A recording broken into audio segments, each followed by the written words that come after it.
Hi, I'm John Stevenson, and we're going to be continuing our Old Testament survey, now looking at the world of the Old Testament. If we were to start all the way over to the west, notice we've got the Atlantic. We have this desert that runs all the way to India, and yet it's broken up by two river systems within our square. We're going to zoom in on that right now. On the one hand, there is the Nile River basin, and to the east we have the Euphrates and Tigris. Notice how they sort of slope in. And connecting those two major river systems are a few minor ones.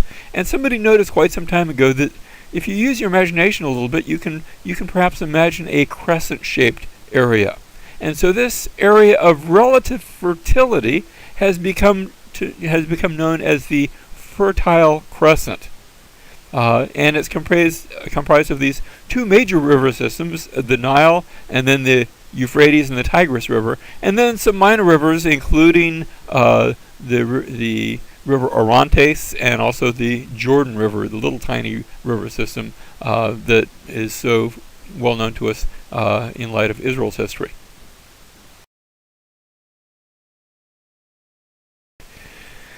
Now, we have these two major centers of civilization that grew up around these two major rivers. Egypt was always sort of its own. We're going to call it Egypt. They didn't use that term for themselves early on. That is actually some Greeks got there, and they were wandering around as sightseers, and they asked, what is this? What do you call this place? And they happened to be in this little town called Aegyptus, and so the people said, well, this is Aegyptus. And so they referred to it as Egypt, and then the name stuck for us.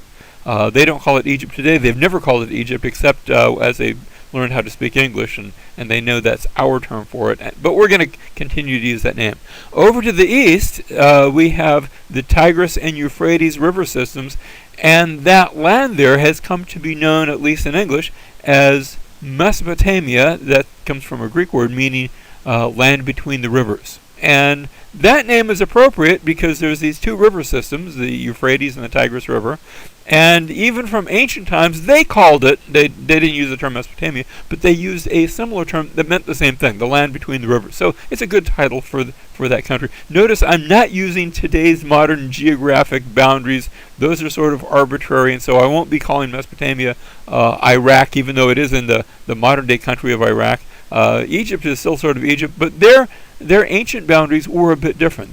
Really, ancient Egypt was the land right alongside the Nile. If you left the Nile area, you're really sort of leaving Egypt. Some other places that we ought to mention along the way. It won't come up a lot in our Bible study, but I had to make mention of it here. There was a land to the northwest of Mesopotamia known as Hatti. We refer to them as the Hittites. They are mentioned a couple of times in the Bible, but not overwhelmingly so. There is, though, this area between Mesopotamia and Egypt, what we could call part of that Fertile Crescent, but I'm going to describe it as a land bridge. That is, if you were in Mesopotamia and you wanted to get to Egypt, if you wanted to go from one major center of civilization to the other major center of civilization, you had to go across this land bridge. You had to go through Israel, or Canaan, as it was more early called. Or if you wanted to go from Hatti down to Egypt, you had to go through this land of Canaan that would eventually become known as Israel. And so you wouldn't want to go through the desert. That's the Arabian desert is out there in the middle, and that's not very hospitable. There's no water. You can get lost. You can die in the desert. And so invariably, most people would take the more comfortable land bridge to get from one center of civilization to the other, which makes the land of Canaan very strategically important. So here's this land that's eventually going to be called Israel, and we have Egypt in the south. As I said, Egypt was the center of great civilization. Got a picture there of one of the major pyramids. I like to refer to it as the not so great pyramid, although it's within just 20 feet or so as large as the Great Pyramid.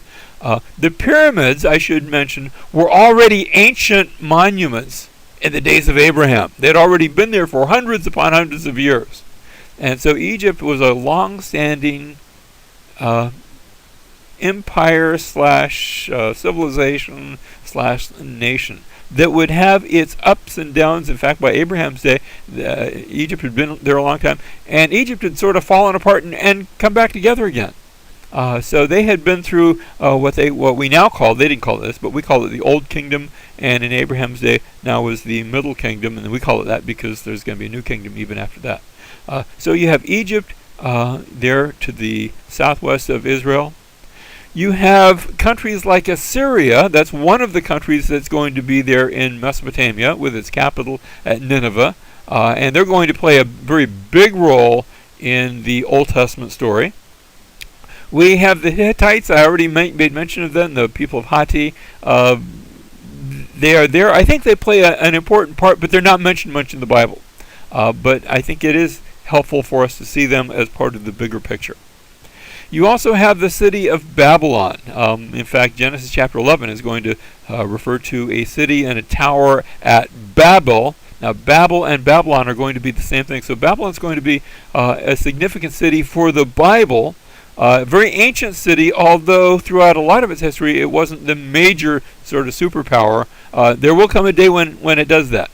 But Assyria usually was overshadowing Babylon.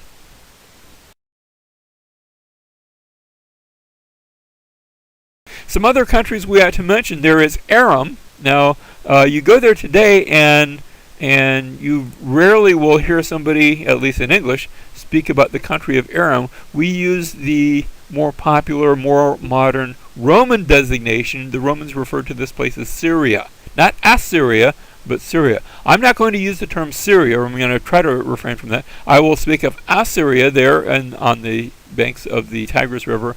And I'll speak, instead of Syria, I'll speak of Aram.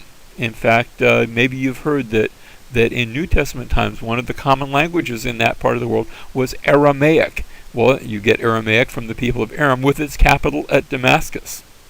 Another people we ought to mention are the Phoenicians. Again, they're going to play a prominent part in our Old Testament story. The Phoenicians were the ocean-going people. They were the merchants. They lived right along the coast, modern-day Lebanon.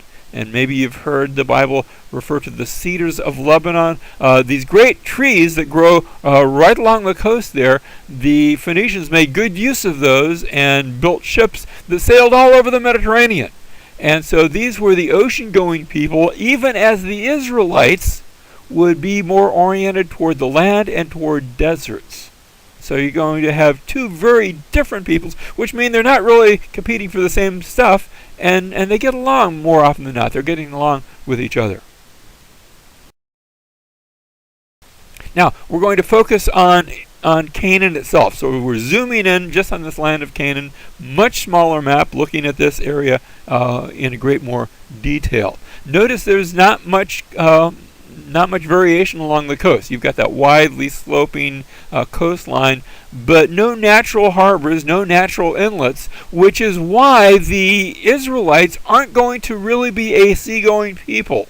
In fact, they will largely be confined to the land. Think about it. Every time in Old or New Testament you read about somebody getting into a boat who's Jewish, they get into trouble. The ocean was a dangerous place. They're even going to refer to that little body of water in the north, the Sea of Galilee. They're going to refer to that as a sea instead of, we would just call it a lake.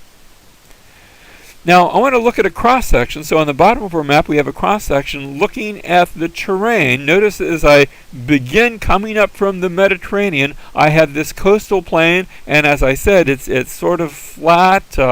There's not a lot of variation in the coast, not really given to natural harbors for the most part. And you can stand on the coast and you can look to the east and you're going to see the foothills, and a little bit past there, you're actually going to see the mountains. They are that close. So I move up to the central mountain range, and that central mountain range, now don't think high mountains like the Himalayas. In the south, for example, Jerusalem, you have the Mount of Olives. It's about 2,500 feet above sea level. Not incredibly high. Much lower than, for example, the Appalachian Mountains of the United States.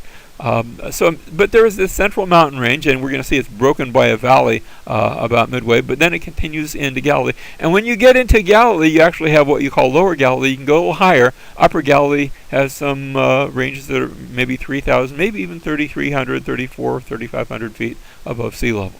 but not incredibly high. And then if you continue going east after the Central Mountain Range, you find yourself in what's known as the Jordan Rift Valley. And this entire valley is actually below sea level. In fact, on our map, see that gray area that follows that Jordan Rift Valley? Wherever it's gray, that's actually indicating that portion of the land is actually below sea level. So that if you were to cut a channel in, from the Mediterranean into the Jordan Rift Valley, all that part would now be underwater. And you begin with the Sea of Galilee, which is 600 feet below sea level, and the Jordan River goes downhill all the way down to the Dead Sea. When I first started teaching the Bible back in the 1970s, I used to say that the Dead Sea was 1,200 feet below sea level, and it was, give or take. But it has dropped, in my time, it has dropped by 200 feet. So now it's closer to 1,400 feet below sea level.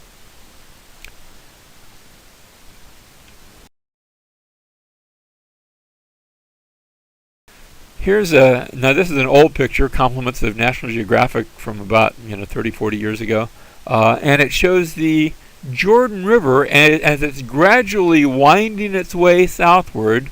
Notice you have this sort of well-watered valley, because back in those days, in fact until fairly recently, the Jordan was a seasonal river.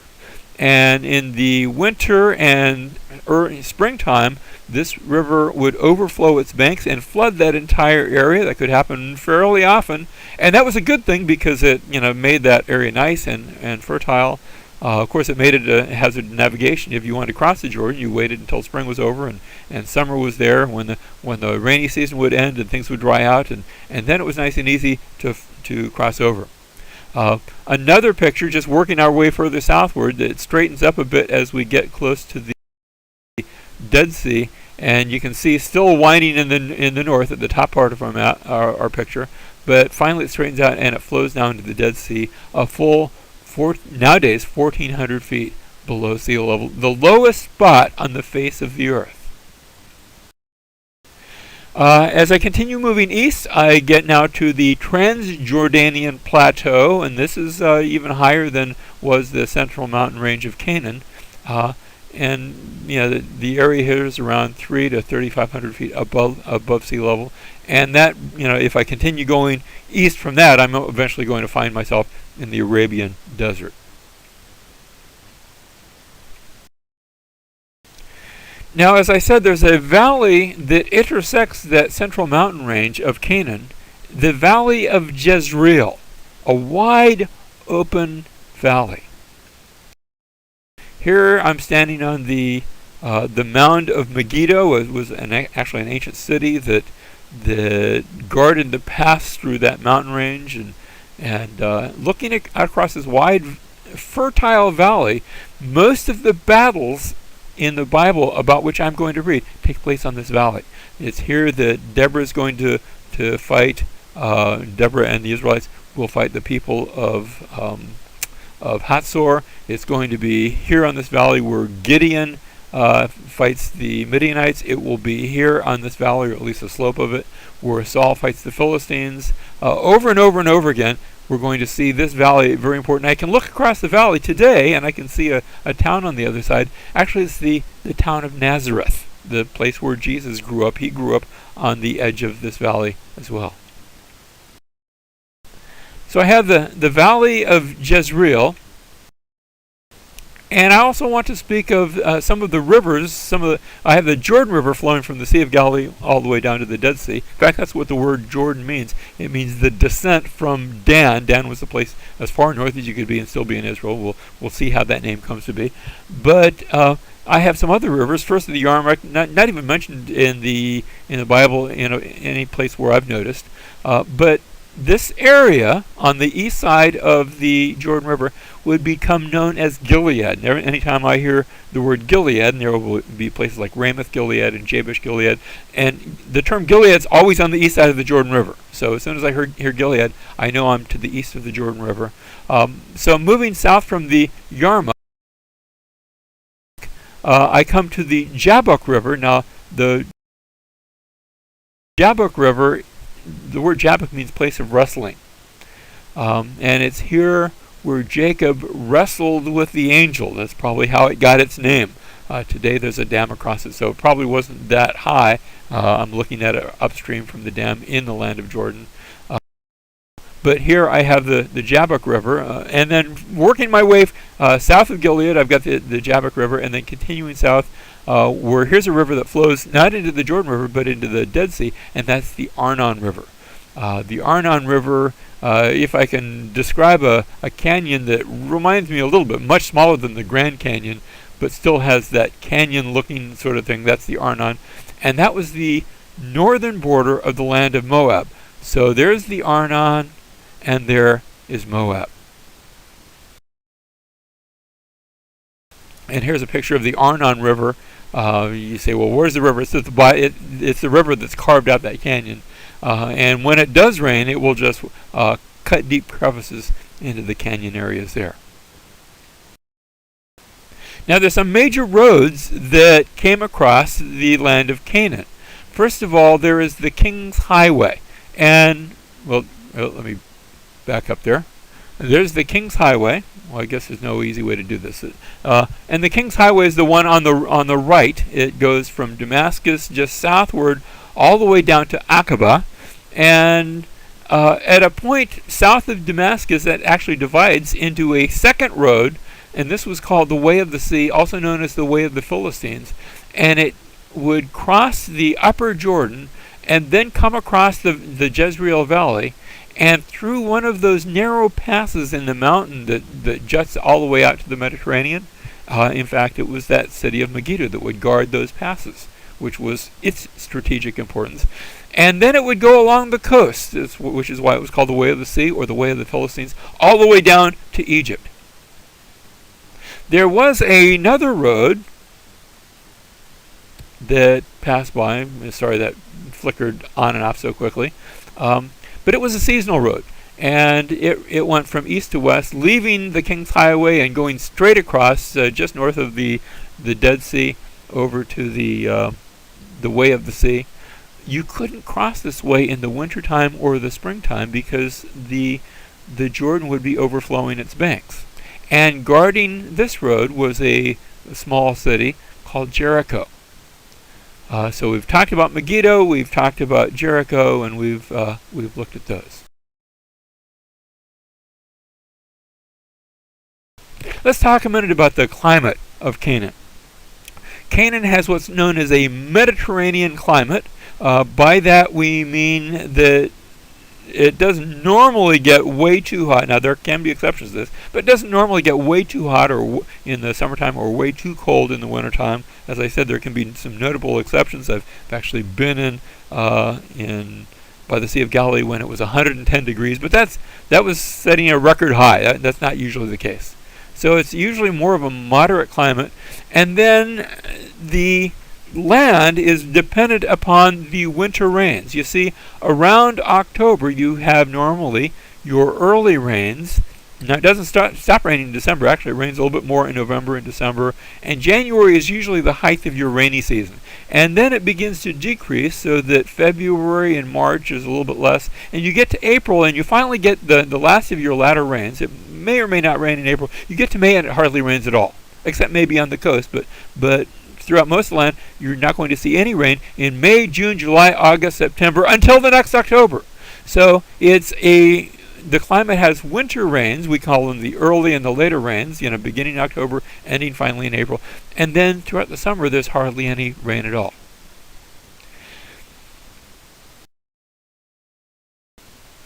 The other thing we want to speak about is Eastern versus Western thinking. Now, I'm indebted to the book by Richards, and I forget the name of the other author, Misreading the Scriptures Through Western Eyes. They've done a wonderful job in delineating the difference between Western and Eastern thinking.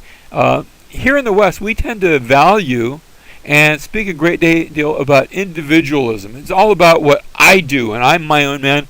In Eastern thinking, it was very different. They were more collectivists in their thinking. It was all about family and the unit and the tribe. In Western thinking, we distinguish a lot. Our emphasis is upon right and wrong. In Eastern thinking, it was different. They still have those categories, right and wrong, but they were much more focused upon honor and shame. You bring honor on yourself, or upon your family, or upon your tribe, or correspondingly, bad actions could bring shame. And they're more oriented in those regards. In the West, we tend to be time-oriented. I'm always looking at my clock and keeping, because I have to be at class at a certain time, or I have certain things that I have to do. In Eastern thinking, they don't have quite that emphasis. First of all, they didn't have exact watches and timepieces, but they were much more oriented on the timeliness of an event. Is it happening in the right eon, an era? There is a time for everything, and don't mix those sorts of things. In the West, we're all about rules. So we have stop signs, and we have these kinds of signs and that signs, and just follow the rules. In the East, it's more about, they still have rules, but it's more about relationship. And sometimes we lose track of relationship. It comes naturally to the Eastern mind. Now, we finally want to close on asking, what is the big idea of the Old Testament? And certainly lots of big ideas could be mentioned, looking for a promised Messiah and salvation and Israel. But I'm asking about the big idea over which there is nothing bigger. And let me suggest this one. The big idea of the Old Testament is that Yahweh is Lord. And every other aspect, whether it's about the Messiah or Israel or God or grace, all come under that one heading, Yahweh is Lord. But I also want to ask the corresponding question, what is the big idea of the New Testament? If the big idea of the Old Testament is that Yahweh is Lord, let me suggest that the big idea of the New Testament, because it's repeated 5 or 6 times, Jesus is Lord. And when I say that, just put those two ideas together. And I think it communicates a great deal.